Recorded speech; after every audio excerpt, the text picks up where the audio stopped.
A alegria da dona de casa realmente são itens para casa, né? Não tem jeito, gente. Olha esse aspirador que a gente comprou hoje, que eu estou emocionadíssima para usar.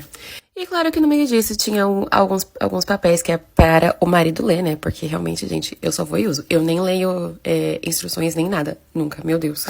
E no meio disso, até a criança resolveu brincar com o negócio. Só que eu falei, querida, dá uma licencinha aqui, porque esse aqui é bem carinho, né? E olha que lindo, dá pra até colocar em português. E vamos ver se presta, né, gente? Se funciona mesmo, porque ele promete te mostrar tudo que tem no chão. Olha isso, gente. Dá pra tirar todos os pelos do cachorro, socorro! E a minha criança também tem um, gente. Olha que gracinha agora, ela aspirando o chão, que fofura.